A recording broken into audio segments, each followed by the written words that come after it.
یہ سارا دن ہی حضور کے پاس رہتے ہیں، سارا دن، لیکن وہ جو والہانہ پن ہے، جو محبت ہے، جو ان کے ساتھ محبوب کا خاص لگاؤ ہے. سیدہ سے کہو ذرا شہزادوں کو بھیجے، تھوڑی سی دیر ہو گئی آنے میں. اعلیٰ حضرت فرماتے ہیں یوں لگتا جیسے سیدہ فاطمہ کپڑے نہیں ماں بدلنے لگتی بچوں کے، خوشبو نہیں لگانے لگتی، تھوڑی تیاری میں دیر ہو گئی تو محبوب نے نظریں جمائی ہیں اس حجرے کی طرف جہاں سے امام حسن اور حسین نے آنا ہے. رحمت کے عجب ہی جمیلے ہیں، حسنین یہاں پر کھیلے ہیں. تو دونوں شہزادوں جب دروازہ کھلا تو حضرت عثمان غنی کہتے ہیں بچے جب نکلے نا دونوں، تو یہ کوئی 10 15 50 100 میل دور سے تھوڑی آ رہے ہیں، تو یہی رہتے ہیں. محبوب کے قرب خاص میں انہیں سایہ کرم ہر وقت نصیب ہے. لیکن نبی کریم علیہ السلام کا جو والہانہ پن ہے، جو ان کے ساتھ حضور کا رشتہ محبت ہے، جیسے ہی دونوں شہزادے آئے، حضرت عثمان غنی فرماتے ہیں محبوب نے مقدس گھٹنے زمین پہ رکھ دیے اور دونوں بازو کھول دیے. ایک شہزادہ اس سینے سے لگ گیا اس کندھے سے، ایک اس کندھے سے لگ گیا. اور پہلے بھی حضور پیار کرتے تھے، پر آج تو رخ ہی بدل گیا بات کا. اللہ کے پیارے حبیب علیہ الصلوۃ والسلام فرمانے لگے اے اللہ، یہ دونوں شہزادے کندھے سے لگے ہوئے، حضور فرمانے لگے اے اللہ، میں ان دونوں سے محبت کرتا ہوں، تو بھی ان سے محبت فرما. اور کہا اے اللہ، جو جو میرے حسن حسین سے محبت کرے تو ان سب سے محبت فرما، تو ان سب سے پیار کر جو میرے حسنین سے پیار کرے. اللہ کے پیارے محبوب علیہ السلام کی محبت جب حضور کو، بھئی جس چیز کی طرف محبوب نے ایک دفعہ دیکھا ہے نا، وہ غار ثور میں حضور ایک دفعہ گئے ہیں، 3 دن قیام کیا ایک دفعہ گئے، تو ہمارا تو کئی بار جانے کو دل کرتا ہے. جہاں حضور تھوڑی دیر قیام فرمائیں اس جگہ سے پیار ہو جاتا ہے. اور جن شہزادوں سے حضور اس والہانہ انداز میں پیار کریں، ان کی محبت، ان کا پیار ہمارے دلوں میں ہونا چاہیے. ابن جوزی نے لکھا ہے سینکڑوں سال پہلے، آج کے کسی عالم کی بات بتاتا تو لوگ انکار کرتے، سینکڑوں سال. کہتے ہیں بلخ میں قحط پڑ گیا، لوگ ہجرت کر کے سمرقند آ گئے. ایک سیدوں کا خاندان بھی آیا، ایک ایسی خاتون بھی آئی جس کے ساتھ 3 بیٹیاں تھی، بیٹا بھی کوئی نہیں، خامند فوت ہو گیا. مسجد کے ساتھ مہمان خانے بنے ہوتے تھے، وہاں اس نے بچوں کو ٹھہرایا اور نکلی سمرقند میں کہ کوئی آدمی مل جائے. تو وہ سیٹھ صاحب، چودھری صاحب کہنے لگے مجھے کیسے پتا چلے گا تو سید ہے؟ مجھے بتاؤ، کسی کو چوک میں کھڑا کر کے کہا جائے بتاؤ تو کون ہوتا ہے، اس شخص کا کیا اشر ہوتا ہے، کیا حال ہوتا ہے؟ کہا کیسے پتا چلے گا؟ تو سید زادی نے اپنا پلو کھولا اور اپنے آنسو دونوں آنکھوں سے صاف کیے تو کہنے لگی اللہ تیرا بھلا کرے، میں ثابت نہیں کر سکتی کہ میں حضور کا خاندان، میرے پاس کوئی دلیل نہیں، میں نہیں بتا سکتی. چل ٹھیک ہے، چلی گئی. کسی نے بتایا کہ یہاں ایک یہودی بھی رہتا ہے، وہ بڑا سخی ہے، یا آتش پرست ہے، یا پارسی ہے کافر غیر، سخی بڑا ہے. اس کے پاس گئی، بیٹھی رہی، لوگ بیٹھے تھے، جب چلے گئے تو قریب گئی، کہنے لگی مجبور ہوں، پریشان ہوں، غریب نہیں ہوں. کہنے لگا بی بی تجھے کبھی دیکھا نہیں، سمرقند کی اتنی آبادی نہیں، میں سارے شہر، تو کون ہے؟ تو کہنے لگی تعارف نہ ہی پوچھے تو اچھا ہے. اس نے کہا چلو اگر پتہ چل جائے تو. کہنے لگی میں مسلمانوں کے نبی کی اولاد ہوں. مسلمانوں؟ اس نے کہا پیغمبر خدا کی اولاد. اٹھ کے کھڑا ہو گیا، بی بی کو ساتھ لیا، گھر گیا. کہنے لگا جو صاف ستھرا کمرہ ہے نا اسے پھر دھو ڈالو، ایک دفعہ پھر دھو ڈالو. کمرہ دھلایا، صاف کرایا. پھر کہنے لگا بی بی میرے برتن زیادہ صاف ستھرے نہیں، میں نئے نہ خرید کے لا دوں. پھر نئے برتن لایا. پھر اپنے بچوں سے کہنے لگا اونچا نہ بھولنا، یہ سیدہ فاطمہ کی شہزادیاں آئی، یہاں کوئی شخص اونچی بات نہ کرے. پھر کہنے لگا بی بی جو میرا بالکل طیب اور حلال رزق ہے نا، یہ اس میں سے لنگر ہے، لیکن چونکہ میں غیر مسلم ہوں، مجھے سلیقے نہیں آتے، جیسا تیسا بھی ہو نا اسے قبول کر لینا. خاتون کو کہنے لگا یہ گھر ہے، جب تک جی چاہے یہاں رہنا، دیکھنا ہو سکے تو رات اپنے نبی سے سفارش کرنا، میرا بھی کوئی مسئلہ، میری بھی کوئی قبولیت کہیں ہو جائے۔ وہ مسلمان کہلانے والا رات کو سویا، کہتے جنت سجی ہوئی ہے، لوگ جنت میں جا رہے ہیں، لائنیں لگی ہوئی ہیں، نبی پاک لوگوں کو جنت میں بھیج رہے ہیں، میں بھی دوڑ کے لائن میں لگ گیا، فرشتے نے میرا بازو پکڑا، کہا پیچھے ہٹ، تو میں دوڑ کے حضور کی بارگاہ میں گیا، میں حضور سارے جنت میں جا رہے ہیں، یہ مجھے نہیں جانے دیتا۔ نبی پاک نے فرمایا تو کون ہے؟ کہ یا رسول اللہ میں مسلمان ہوں۔ کہتے حضور مجھ سے فرمانے لگے کوئی دلیل ہے تیرے پاس؟ دلیل ہے کوئی تیرے پاس؟ میں چپ کر گیا، فرمایا میری بیٹی اگر تیرے دروازے پر آ ہی گئی تھی تو دلیلیں پوچھنے لگ گیا تھا؟ میں جا دوڑ جا، سویرے آنکھ کھلی تو گلیوں میں ڈھونڈتا پھرتا ہے، تلاش کرتا پھرتا ہے، کونے کونے میں جاتا ہے وہ سادات کا گھرانہ کہاں گیا، ڈھونڈتے ڈھونڈتے اس غیر مسلم کے دروازے پہ جا کے پہچان لیا تو کہنے لگا خدا کا واسطہ جو تو نے نوکری کی ہے نا ان کی مجھ سے 11 گنا لے لے، یہ سادات کا گھر مجھے دے دے۔ تو کہنے لگا کل تو آتا تو شاید بات اور ہوتی، آج بات اور ہے۔ اس نے کہا مہربانی کر، کہا نہیں کل تو آتا تو معاملہ اور تھا، آج معاملہ آج اور ہے، رنگ بدل گیا ہے، حالات تبدیل ہو گئے ہیں، اب تو دیکھ تاک کے آیا، جا دوڑ جا۔ کہنے لگا نہیں مہربانی کر دے دے، تو غیر مسلم میں تیرا کیا تعلق؟ کہنے لگا چپ کر، غیر مسلم میں کل تک تھا، کل سے سجدوں سے پیار کیا ہے تو میرے حالات سنور گئے ہیں، وہ جو نظارے تو نے رات خواب میں دیکھے ہیں میں نے جاگتی آنکھوں سے دیکھے ہیں، میں نے جاگتی آنکھوں سے، اور تو نے کسی مفتی پیر عالم کے ہاتھ پہ کلمہ پڑھا ہے، میں نے رات محمد عربی کے ہاتھ پہ کلمہ پڑھا۔ اور نبی پاک نے فرمایا علی سے پیار کرنے والا مومن ہے، اور فرمایا بغض علی نفاق، اس کے سینے میں علی کا بغض ہو وہ منافق ہے، وہ منافق ہے۔ جس کو نبی پاک منافق ہے، منافق ہے کہ نہیں؟ ذکر علی عبادہ، النظر الی وجہ علی عبادہ، فرمایا علی کا چہرہ دیکھنا بھی عبادت ہے اور ان کا ذکر کرتے رہنا بھی عبادت ہے۔ اسلام صرف اخلاقیات کا مذہب نہیں، اخلاق، مسلمان کا اخلاق یہ اس کا پھل ہے، یہ اس کا پتے ہیں، پھول ہیں، لیکن نبی پاک کی غلامی، حضور کی محبت، صحابہ اور اہل بیت کا احترام یہ ایمان کی جڑ ہے۔ جڑ مضبوط نہ ہو تو نہ پھول اگتے ہیں، نہ پھل آتے ہیں، نہ ٹہنیوں پر کوئی پتا آتا ہے۔ جڑ کا مضبوط ہونا بڑا ضروری ہے۔ ان محبتوں کا سینے میں اٹھنا، پہلا پہلو آج کے موضوع کا اس کو ذہن میں رکھیں، محبت کا جوش مارنا، محبت کا جوش مارنا، پیار کا بڑھنا، طبیعت میں ذوق پیدا ہونا، یہ ایمان کی علامت ہے۔ یعنی حضرت عمر کی بات سن کے دل کا ٹھنڈا ہونا ایمان کی علامت ہے، اور امام حسین کی بات سن کے طبیعت کا سکون میں آنا یہ ایمان کی علامت ہے۔ حضرت فاطمہ الزہرا کا ذکر ہو اور وجود کے رونگٹے کھڑے ہو جائیں، طبیعت پہ کیف طاری ہو جائے، سیدہ زینب کا تذکر آئے تو آنکھوں میں آنسو چھلک پڑے، یہ ایمان کی علامت ہے۔ انسان کے وجود پر اثر ہو، لیکن جو آدمی کچی کچی باتیں کرے، کمزور کہانیاں سنائے کہ نہیں جی وہ ٹھیک ہے، اہل بیت ہی اصل تھے، سارا کچھ وہی تھے، صحابہ بس وہ، بھائی جس آدمی کے پیچھے مولا علی نماز پڑھتے ہیں وہ بندہ تجھے قبول کیوں نہیں؟ جس ابو بکر صدیق کے پیچھے وہ نمازیں پڑھتے ہیں تجھے کیوں نہیں قبول؟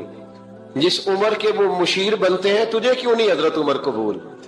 اور جس عثمان غنی کے بارے میں مولا علی کی یہ رائے ہے کہ امام حسن اور حسین کو تلواریں دے کے حضرت عثمان کے دروازے پر کھڑا کر کے کہا بیٹا یہاں کھڑے رہنا، کوئی دشمن عثمان کے قریب نہ آنے پائے، تو جس عثمان کے حضرت علی محافظ ہیں تجھے وہ عثمان کیوں قبول نہیں؟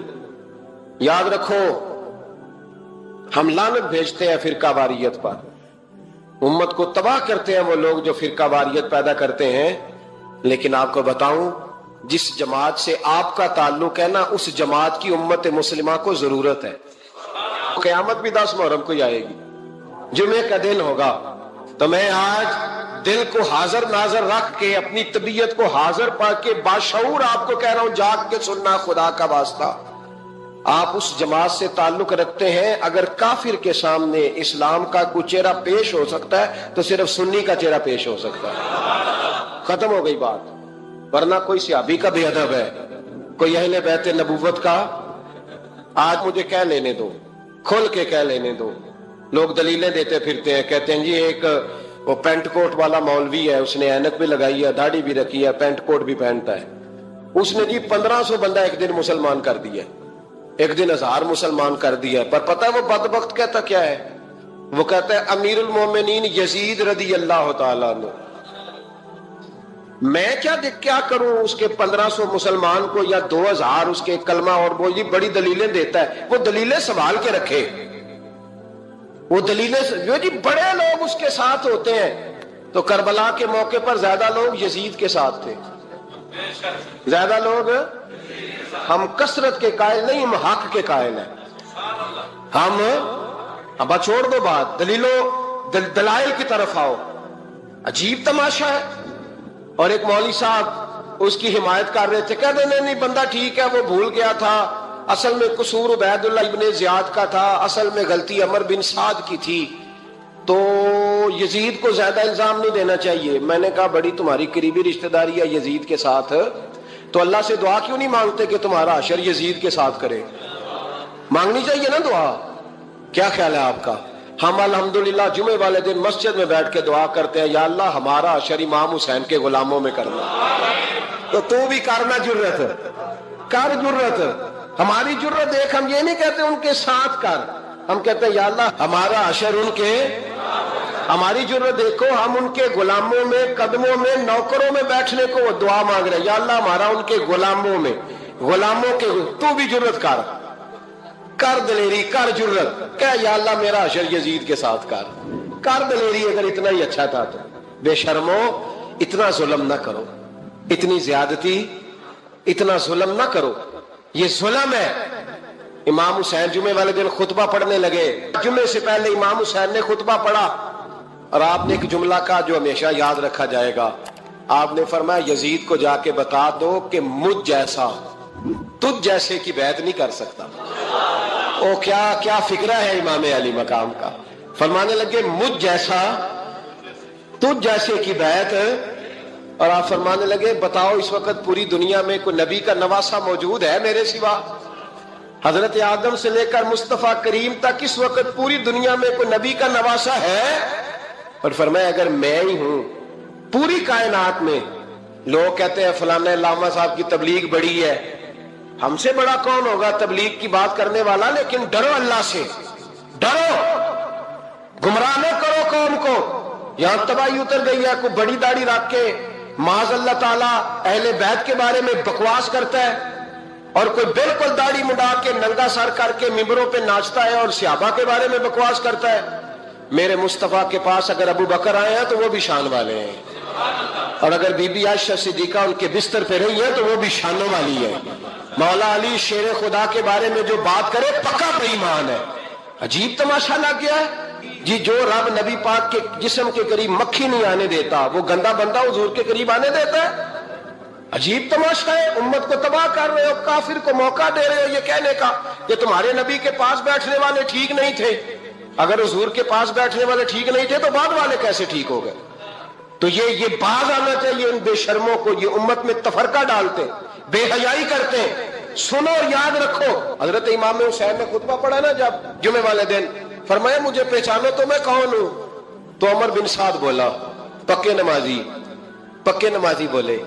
عمر بن سعد کہنے لگا حسین جلدی کر، ہمارا جمعہ لیٹ ہو رہا ہے. بلے ہو نمازیو، جلدی کر ہمارا. آئے ہائے کیا نماز ہے.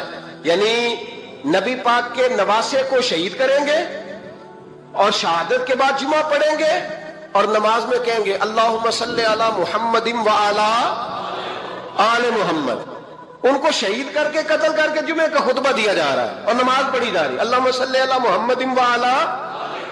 تو میرا سنی بڑا بولا ہے، کہتا ہے جی وہ زیادہ نمازیں پڑھتے ہیں۔ تو زیادہ نمازیں تو عمر بن سعد بھی پڑھتا تھا، تو بھولا۔ او خدا کے دیکھے نا، جتنی نماز کی اخلاق کی بات شاید میں کرتا ہوں، آپ کو جماعت میں کم لوگ ملیں گے، لیکن یاد رکھنا نماز عقیدہ نہیں، روزہ عقیدہ نہیں، عقیدہ حسین ہے، عقیدہ حسن ہے، عقیدہ علی ہے، عقیدہ عثمان غنی ہے، عقیدہ عمر فاروق ہے۔ میں اس شخص کو کیا کروں؟ مجھے اس شخص کی کیا ضرورت ہے جو ممبر پہ بیٹھ کے کہتا ہے حسین ابن علی باغی تھے؟ وہ شخص، اس کی نماز روزہ حج زکات دیکھا جائے گا؟ آؤ قرآن مجید سورہ شورا آیت نمبر 23، گھر جا کے قرآن مجید کھولو، یہ والی آیتیں بھی پڑھا کرو، یہ والی بھی کھولا کرو۔ صحابہ جمع ہو کے نبی پاک کے پاس آئے، عرض کی یا رسول اللہ صلی اللہ علیہ وسلم، آپ کے خرچے زیادہ ہیں، آمدن کا ذریعہ کوئی نہیں۔ جس طرح آج لوگ ہر پیر صاحب سے نہیں پوچھ رہے، علامہ صاحب سے، کہ آپ کام کوئی نہیں کرتے، کپڑے پھر بھی سفید پہنتے ہیں، کیا ذرائع آمدن ہے؟ پھر بھی آپ گاڑی میں گھومتے ہیں۔ ہمارا تو پروگرام تھا مولوی بھوکا مر جائے، پر اس کے پاس آتے ہیں تو یہ تازی چائے پلاتا ہے۔ کیا مطلب، کس طرح کا رویہ ہے؟ صحابہ کے بار وہ یہ نہیں سوچتے تھے آتے کہاں، وہ کہتے تھے آگے بڑھ کے حصہ ڈالیں۔ وہ سارے آگے بڑھے، کہا یا رسول اللہ صلی اللہ علیہ وسلم، اخراجات زیادہ ہیں، ذرائع آمدن بظاہر کوئی نہیں، نذرانوں پہ اعتراض نہ کیا کرو، نذرانہ دینا نبی پاک کی سنت ہے، نذرانہ قبول کر لینا نبی پاک کی، بولو، حضور کی سنت ہے۔ تو صحابہ جمع ہو کے آئے، ایک جگہ پہ میٹنگ کی، کہا تھوڑے سے پیسے ہر مہینے پیش کریں گے۔ تو حضور سے بات کون کرے گا پیسوں کی؟ کہا ہم نے نہیں کرنی، نبی پاک کے چچا جناب عباس کریں گے۔ حضرت عباس رضی اللہ تعالیٰ عنہ کے ذمہ لگایا گیا، جناب عباس آئے، حضرت عباس رضی اللہ تعالیٰ عنہ پیسے لے کے آئے، اور سیانے بندے تھے، انہوں نے بڑی سمجھداری والی، عقل مندی والی بات چھیڑی۔ یہ نہیں کہا کہ حضور ہم یہ نذرانہ دیں گے، کہنے لگے یا رسول اللہ ہمیں پتہ ہے آپ کی مذہبی مصروفیت اتنی ہے کہ آپ کو ٹائم نہیں ملتا کاروبار کرنے کا، اگر آپ کام کریں گے تو پھر آپ کس طرح کر کے دین کا کام ہو سکے گا، اور یا رسول اللہ آپ نے جو ہمارے لیے کیا ہے اس کا ہم